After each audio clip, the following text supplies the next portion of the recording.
La mécanisation et l'automatisme jouent un rôle de plus en plus important dans la vie quotidienne. Créer des emplois, cela veut dire d'abord aménager l'industrie. Le standing international d'une nation dépend de l'importance de sa production, de la capacité de ses usines et du degré de modernisation de son équipement. Dès la fin des années 60, le monde économique français tourne les yeux vers les grandes entreprises. Les artisans, les commerçants, les libéraux, eux, sont menacés de n'être que des figures de décor. En 1975, des voix s'élèvent. Elles ne demandent pas grand-chose, juste d'exister. C'est la naissance de l'Union professionnelle artisanale. En 1977, l'Union nationale des professions libérales voit le jour. 50 ans plus tard, ces voix sont devenues une force, rassemblées autour de l'U2P. Il n'est pas naturel dans les politiques publiques de s'adresser à ces milliers, ces millions de TPE, puisque naturellement, les politiques pensent plutôt aux grands groupes. L'entreprise en France, le monde de l'entreprise, c'est le monde de l'U2P. Et je sais aussi qu'il y a une représentativité et une force sur le terrain qui est peu commune. Les Français n'ont jamais été aussi reconnaissants envers les artisans, les commerçants, les professions libérales, envers l'économie de proximité dans son ensemble. Collectivement, nous pouvons être fiers du chemin parcouru.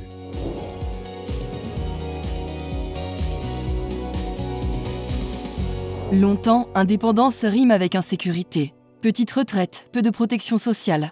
L'UPA et l'UNAPL mènent le combat pour que l'indépendance n'exclue pas la dignité. Dès l'origine, en 1975 pour l'UPA, en 1977 pour l'UNAPL, nous étions deux organisations sœurs. Notre ambition commune était claire, obtenir une véritable représentation interprofessionnelle des petites entreprises. À l'époque, tout l'environnement social des entreprises était conçu sans tenir compte des réalités de ces petites entreprises, qu'il s'agisse des retraites complémentaires, de l'assurance chômage ou encore de la formation professionnelle. Obtenir des droits, c'est une victoire. Et les défendre, c'est un combat permanent. Pendant des années, les décisions ont été prises ailleurs. Mais l'U2P s'est imposée pour que la voix des petites entreprises pèse vraiment. Jusqu'à la reconnaissance officielle comme organisation patronale représentative en 1983. Ce qui me frappe, c'est justement la capacité d'action de l'U2P. C'est un syndicalisme patronal qui, par définition, est ancré dans les territoires.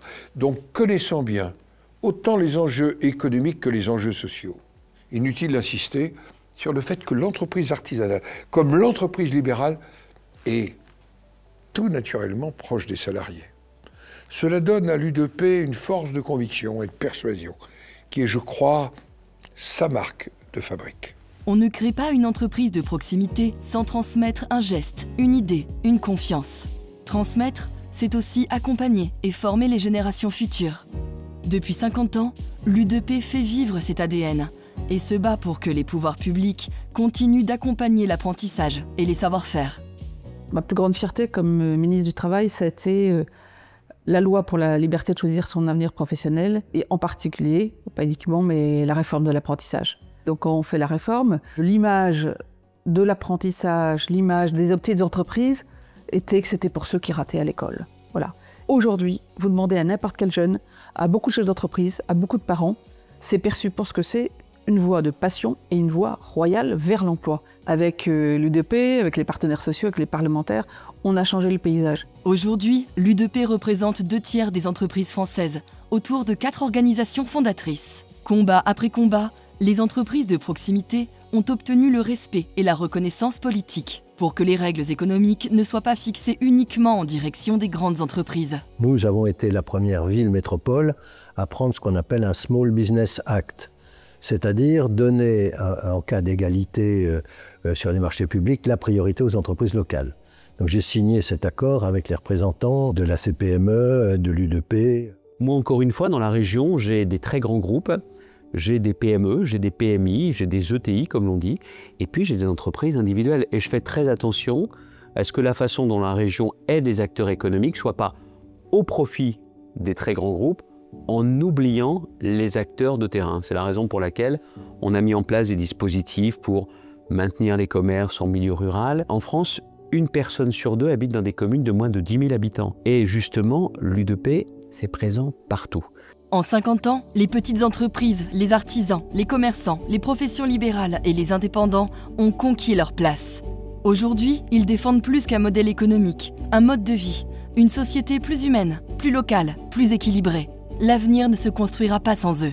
L'avenir sera marqué par des défis majeurs. La transition numérique avec la généralisation de l'intelligence artificielle, le changement climatique et le choc démographique qui va fortement impacter à la fois le monde du travail et notre modèle de protection sociale. L'U2P aura un rôle crucial à jouer pour accompagner les petites entreprises dans ces transitions. Il faudra que l'U2P, ses élus et les collaborateurs qui les accompagnent continuent à se battre justement pour avoir une meilleure reconnaissance de ces petites et de ces très petites entreprises qui constituent le socle économique et social de notre pays. Très joyeux anniversaire à l'U2P, à toutes ces organisations, à tous ses adhérents, tous ceux qu'elle représente. Très très bon anniversaire. En fait, 50 ans, c'est l'âge de la maturité. Un bon anniversaire, c'est aussi de parler de l'avenir. L'enjeu, c'est ça, c'est la proximité et aussi la vision. C'est ce que sait faire l'U2P aujourd'hui, alors surtout continuer. Bon anniversaire et bon dialogue social.